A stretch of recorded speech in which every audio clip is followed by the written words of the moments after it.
Welcome into episode 102 of The Checklist, brought to you by SecureMac. I'm Ken Ray. And I'm August Trometer. Google's game of hide-and-seek, a look at behavioral biometrics, and Comcast tells 26.5 million people to chill. 3 more items for the checklist, brought to you by SecureMac.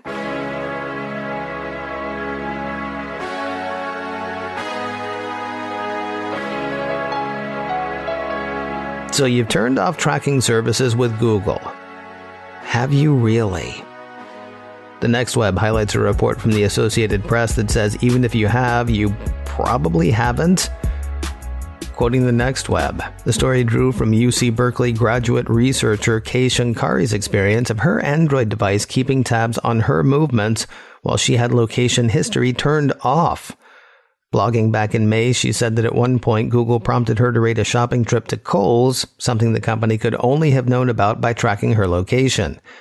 The AP then traced another researcher's movements with similar settings on his phone and found that they were able to follow his footsteps around New York. Now here's the thing. The Next Web points out that people are supposed to be able to choose whether they want to share data with Google. And they can. You can turn off location history, but that only goes so far and still allows Google to see how far you go.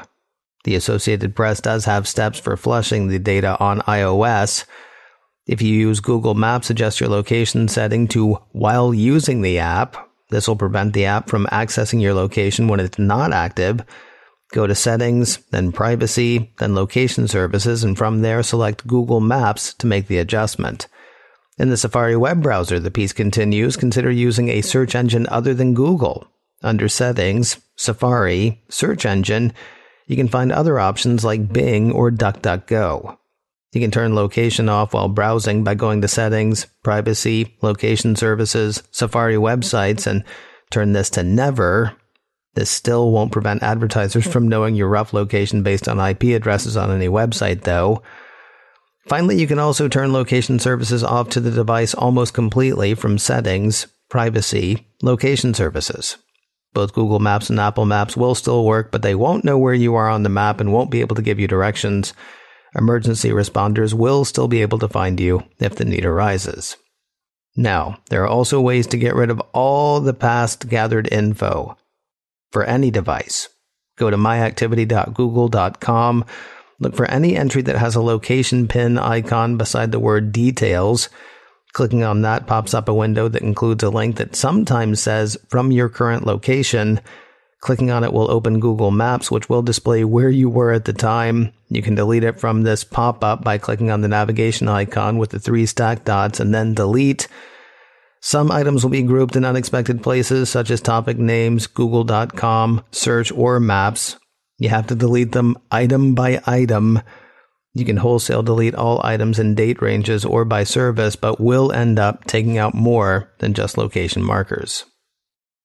Now, I included all that because, as I've said here before, I like a story with solutions. Google's tracking me. I don't want Google to track me. I take these steps to keep Google from tracking me. But if Google gives me a big red button that says don't track me and I push that button, it feels like that should be all I have to do.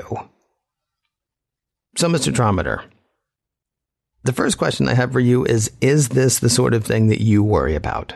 Absolutely. You know, the crazy thing is that when it comes to building a product, you know, somebody has a neat idea and they say, you know, hey, if we collected this little piece of information, we could use it for whatever. And everyone in the room says, wow, that's a really great idea. So you start collecting this little piece of information.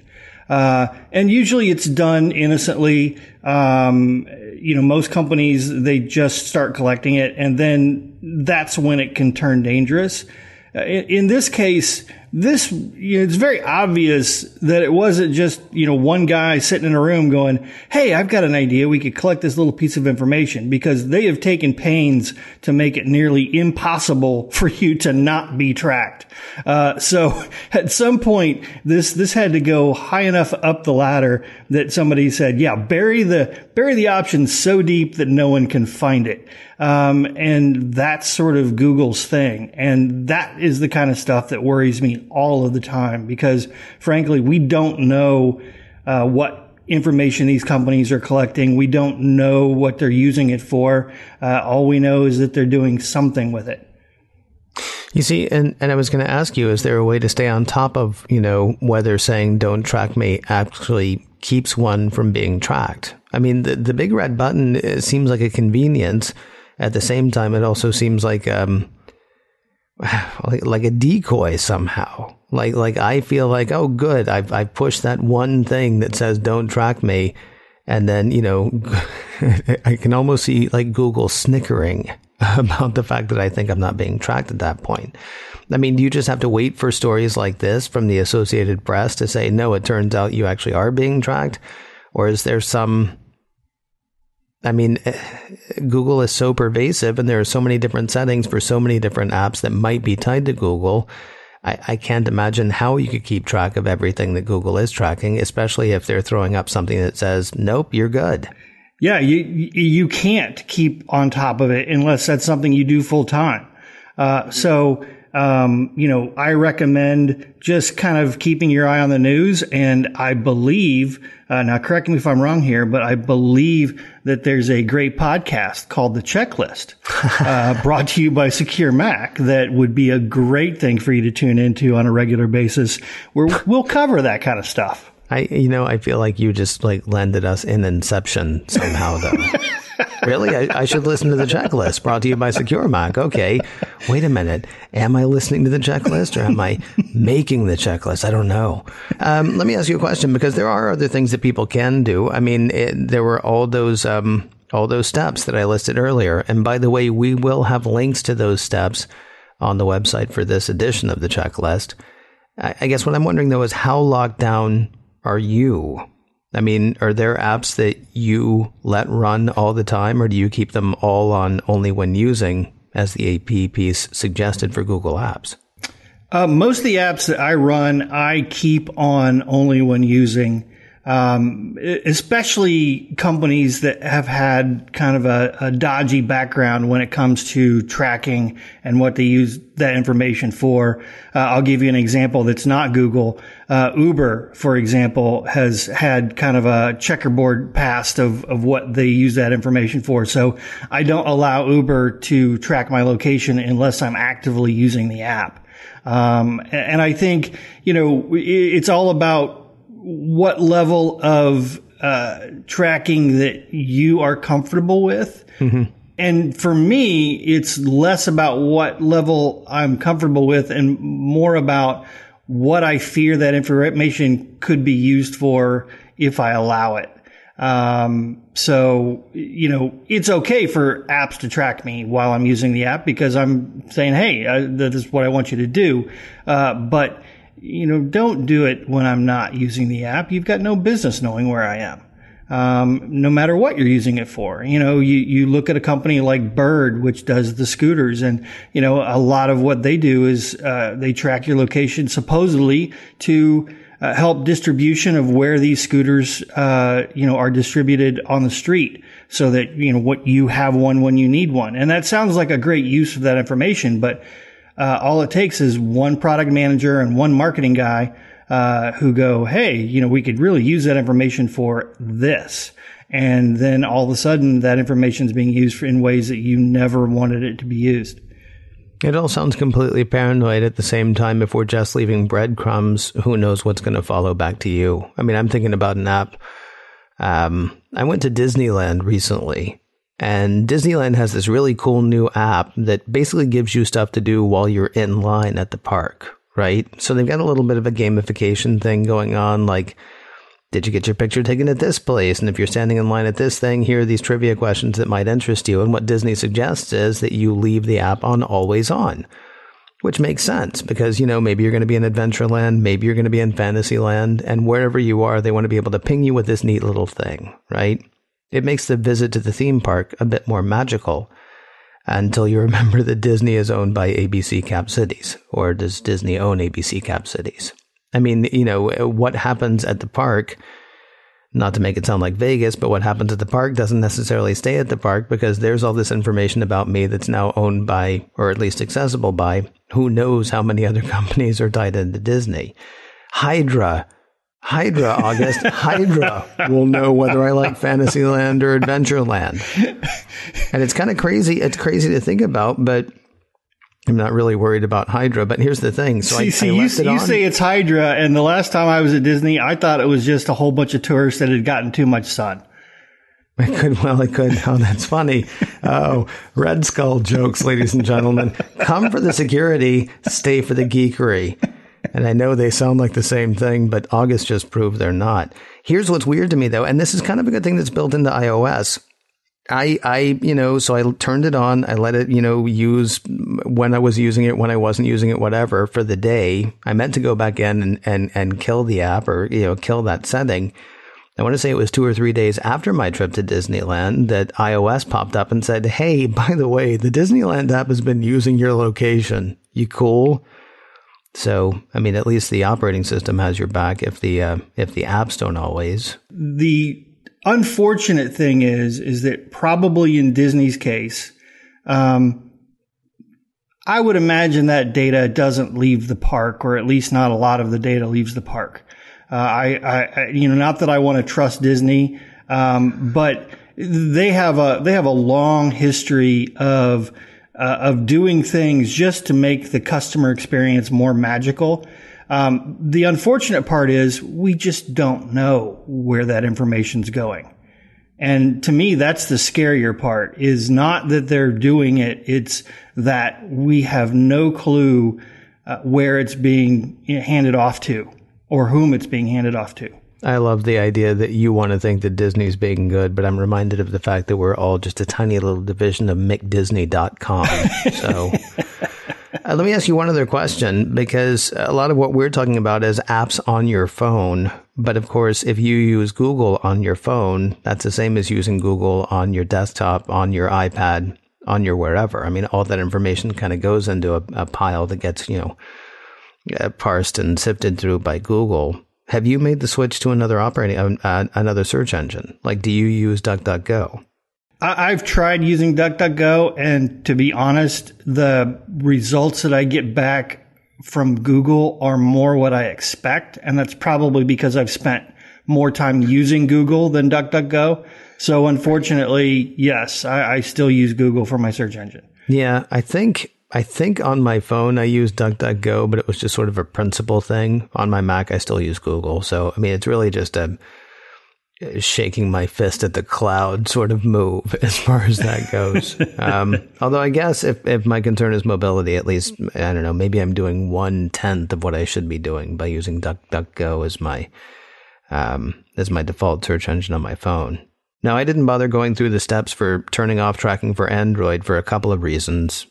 First, I kind of assumed that most people listening to this show would be rocking an iPhone. And second, as the next web points out, ways of disabling tracking from Android to Android can be different depending on the skin applied to the OS by the device manufacturer. As expected, the piece concludes, Google claims it's clearly explained when it gathers data on mobile users, but if the company wanted to be honest, it'd simply make it easier to disable all manner of location tracking with a single switch.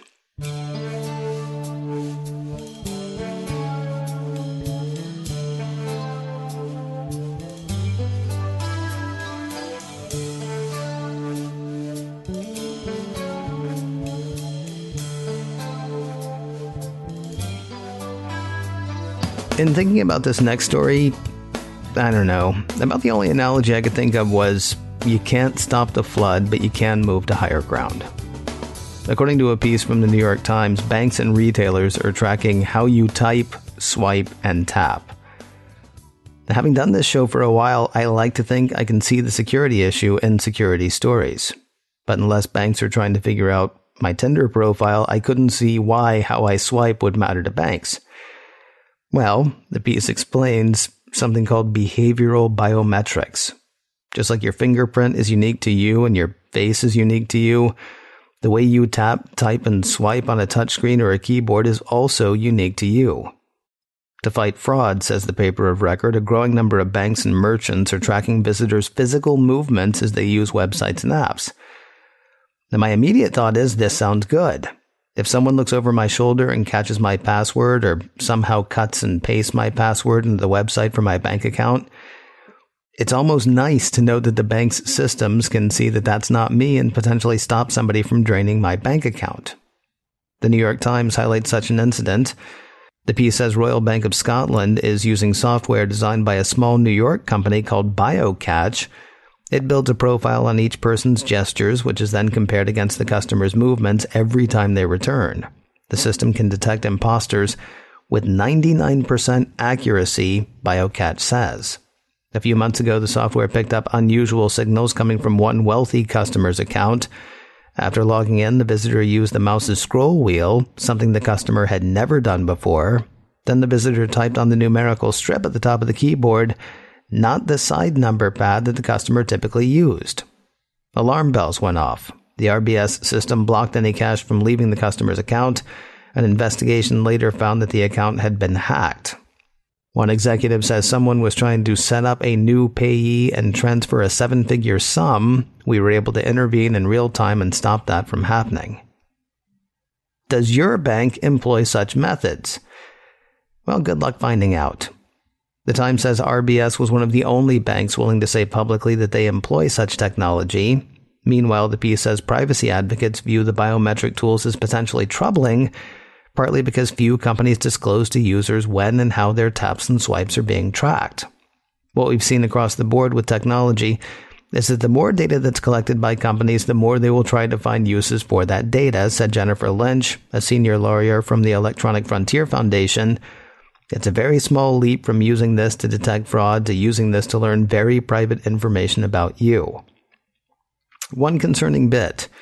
The piece draws a short, though theoretical line between your bank keeping you secure and your insurance company raising your rates. Using behavioral biometrics, your bank might pick up on physical changes that you might not even realize are happening yet. Say, early signs of some sort of neurological disorder. But if your bank is also where you get your insurance, or heck, if your insurance uses behavioral biometrics, your rates could go up or you could be denied coverage without you knowing why. This is the kind of data that usually has some kind of consumer protections around it, but here there's none at all, says Pam Dixon, the executive director of the World Privacy Forum. The companies are using these systems with no notice of any kind. In most countries, there are no laws governing the collection and use of biometric behavioral data. I don't want to be all Dr. Joyce about this, but how does that make you feel, August? Nervous. Okay.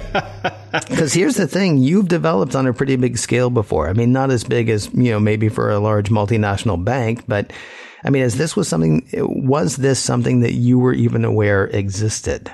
So I've not heard of this technology being applied in this way, so I wasn't aware that it existed like this. That said, there's a lot of marketing technology that is used to help drive users to click a certain button or follow through on an action. And, they track, where you go on a web page, and you can develop heat maps of where they're spending their time and all of those kind of things. And I think it's just a very similar technology that's being applied for a security point of view. And I think that's an interesting application of that technology. But I think there are some really, really negative repercustions should it ever get in the wrong hands. The data, that is. There's one thing that was actually really interesting. If a website seems glitchy, it might not be glitchy. Like if you're reading a website and the cursor disappears, and you normally do a thing to make the cursor reappear, that could also be part of this biometric behavioral tracking or identification, let's say. Because if you normally, one of the examples they gave in the article was if you normally shift the mouse left to right to make the cursor reappear, I guess either you're not doing that or you're doing the cursor up and down, maybe one of the first flags that goes up. Basically, if they give you something weird that you normally react to, but you react in a different way than you normally react, that might be something that would be concerning from a security side. Now, I do have to ask you, you said this was not the kind of thing that you were aware was being used in this way. I mean, is it the kind of thing that you might have used had you been aware of it? No. I've honestly worked on some pretty big systems, but I've never had to govern or protect people's financial resources like banks are trying to do. So I've never really had to, delve that deep into kind of trying to find hackers and that kind of thing. That said, one of the things that really concerns me about this is, no one's really talking about who's using this technology and who's not. But especially for wealthy customers, it's very unlikely that a wealthy client has just one bank. They've probably got multiple bank accounts at multiple banks across the world. And if the data from one of these banks gets loose, somebody could use that data to then impersonate them at a different bank. To me, that's the scarier part. Is sure you're being protected from Bank of Scotland or whatever, but as soon as they go across the stream to the Bank of Ireland, then all bets are off, because now they can duplicate your actions there because they have the data to do it. That's worrying. See, that worries me a bit less, and I get what you're saying, but I can't imagine what would be involved in recreating those steps. I mean, unless there was some way to automate it. Because even if I do a pretty good augustrometer imitation, the chance that I'm going to be able to move my hand exactly the way, or move my thumb exactly the way you do on your phone, I mean, that seems a bit... I don't know. I know I'm the one that was worried about this, and now I'm saying, well, calm down, August. It's not like that. I think my concern is more like companies being able to tell changes in my behavior. Like, let's say I have a mimosa. Let's say it's brunch and I have a mimosa, and suddenly is my bank or, my credit card company or my insurance company worried about the fact that I'm drinking at 10 o'clock in the morning? It's socially acceptable, it's totally cool, but are they actually able to see that kind of difference? And does that then become something that they wonder about the next time they're assessing whether or not they should insure me for another year?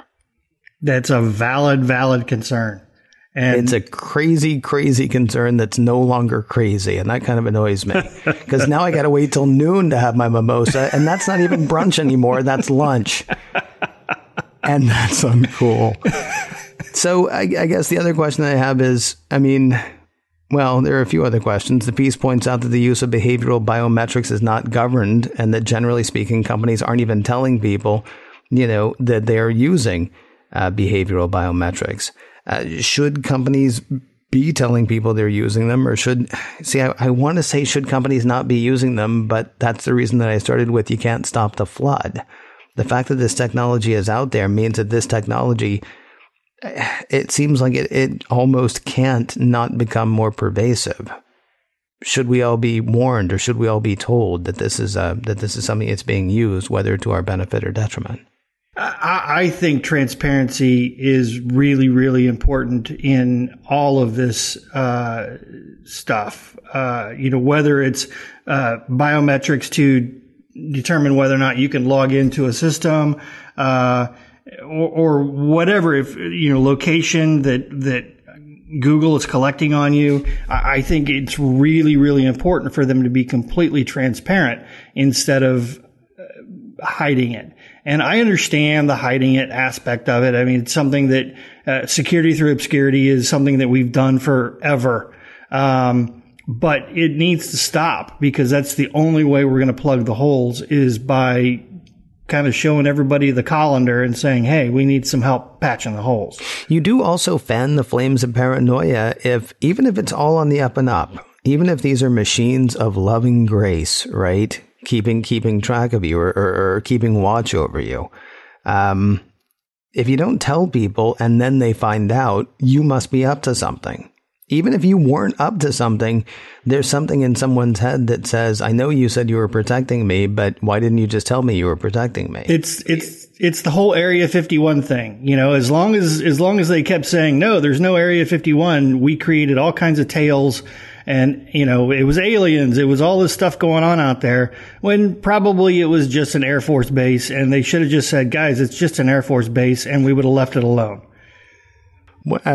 Okay. Yes. That's an interesting analogy, but I kind of like it, honestly. It's pretty cool. So I guess just one last question. Assuming this is a problem, and it sounds like even if it's for different reasons, we both see issues, let's say, if not outright problem. What's the solution? I think there's so much going on in technology right now, especially with data collection, that I don't know that there is a good solution. One of the things that, and if you would have asked me 5 years ago, I would have told you that you're crazy. These days you look and there are regulations, there's PCI regulations which surround how you treat credit card data. There's HIPAA regulations which regulate how you treat health data. But we have no regulations whatsoever on how companies should treat or store or manage personal data that they've gathered on the web from you. And I think that really we need to start thinking about legislating that in a way that protects consumers from the kind of stuff that we're starting to see. And all of the stories that we're talking about today are perfect examples of that.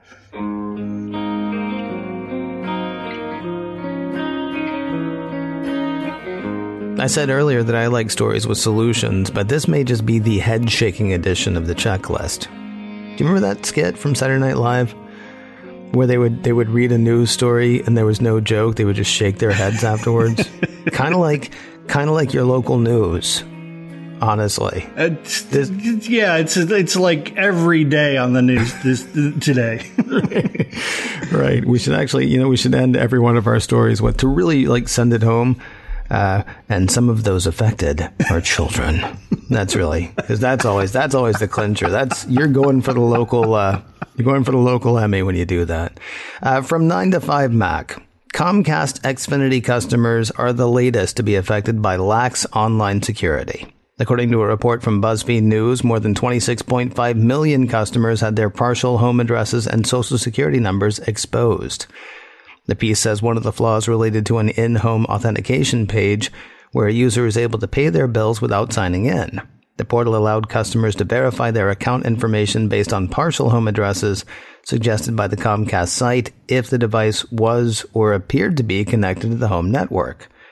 Eventually, the page would show the first digit of the street number and the first 3 letters of the correct street name, while asterisks hid the remaining characters. A hacker could then use IP lookup websites to determine the city, state, and postal code of the partial address. Now, the piece outlines a second vulnerability, saying armed with just a customer's billing address, a hacker could brute force, in other words, repeatedly try random 4-digit combinations until the correct combination is guessed, the last 4 digits of a customer's social security number. Because the login page did not limit the number of attempts, hackers could use a program that runs until the correct social security number is inputted into the form. Now, I can think of a few bits of trouble that this could generate. Tell me what one do you come up with, August? Well, anytime you've got the last 4 digits of somebody's social security number along with their address, that's the keys to the kingdom right there for most customer service hotlines. So, as soon as they have that information, they can run to, say, Apple or even your bank and pretend to be you over the phone, because the first question they're going to ask is, what's your address? And the second question they're going to ask is, what are the last 4 digits of your social security number? And you're going to tell them, and they're going to go, oh, it must be you. And really it's not. And so to me, I see that as probably the biggest use of this information. Yeah, that was, it reminds me of the story that we were talking about a few weeks ago, where you said they're going to call Apple and then Apple's going to do this and Apple's going to do that. And we clarified. I said it was the same thing for, let's say, your cable provider, because a lot of people do have their email address with their cable provider. So when I'm seeing this and it's like, oh yeah, well, they'll let you pay your bill this way, and then you can figure out the address this way, and here's the last four of your social this way. And so that sounds to me like a very easy way to get into a Comcast Xfinity account. And then if somebody does have their email address through Comcast, they can either go in, they can go in and change the email address or change the password for the email address. So now they've got access to any email that you have stored on there. Plus they're able to send and receive as if they're you. And if you don't check your email that often, then maybe you wouldn't even know for a day or two that somebody's beavering away at all of your email. Now, sadly, it was BuzzFeed News that told Comcast about the security holes. Happily, Comcast quickly patched the flaws.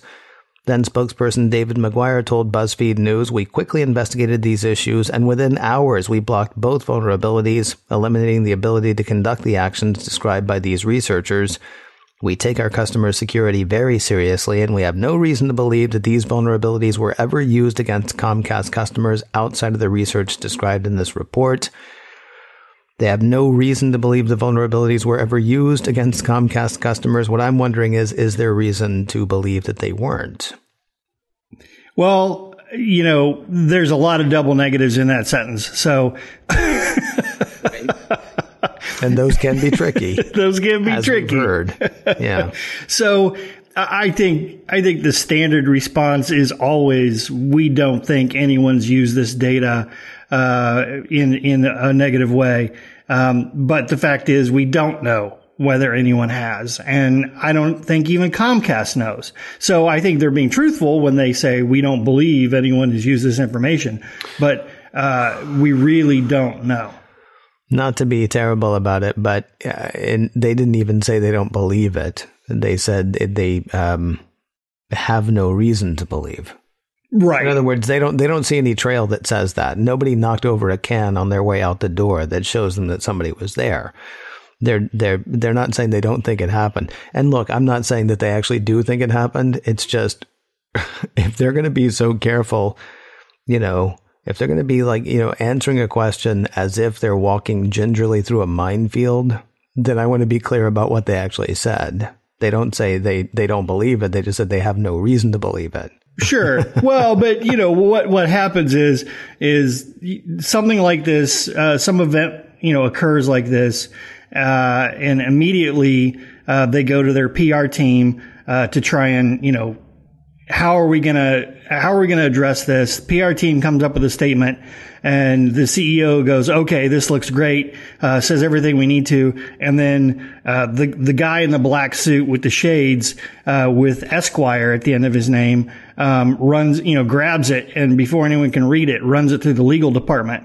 And that's when you get all of these waffly words, in these statements that really don't mean anything. But if they ever got in front of a court, they would go, "Well, see, we never really said that we knew anything." Oh, we sound like such cynical people. and also, I'm thinking I want to work in a PR firm just so when somebody comes to me with something like this, I can say to them, "Do you want me to say as much as possible with as few words, or as little as possible with as many words?" And then they'd be like, "Wow, you are so hired, because I'm not even sure what you just asked me. You will be perfect for addressing security concerns." There's just one other thing that I'd like to mention. I think it is applicable to at least two of these stories. But in the Google location tracking, IP addresses are being used to help track your location. In the Comcast story, your IP address is being used to help determine location. A VPN is a good solution for something like that. Make sure that you are elsewhere when really you're not. So if you're super paranoid about it, that's a way to kind of help ameliorate the problem. Good point. VPN, virtual private network, for people who don't know. And of course, that doesn't tell you everything you need to know, but you know what will? episode 19 of the checklist. We actually did a whole show on VPNs. So inversion within inversion. I know. I know. I can't wait to listen to this show that we're doing. So yeah, go back and check that out. In fact, we just started to cover information on these stories. If you want to know more about them, or if you want to go back and listen to episode 19 on VPNs, or just check out all of the checklists that have come before, there's a website for that. SecureMac.com/checklist. The site's so nice, I'm going to say it twice. SecureMac.com/checklist. If you have a question you'd like to ask or a topic you'd like to hear us hit, our email address is checklist@securemac.com. The address again is checklist@securemac.com. And if you can't remember that, please do remember this. You're listening to The Checklist, brought to you by SecureMac. And we'll talk to you next week.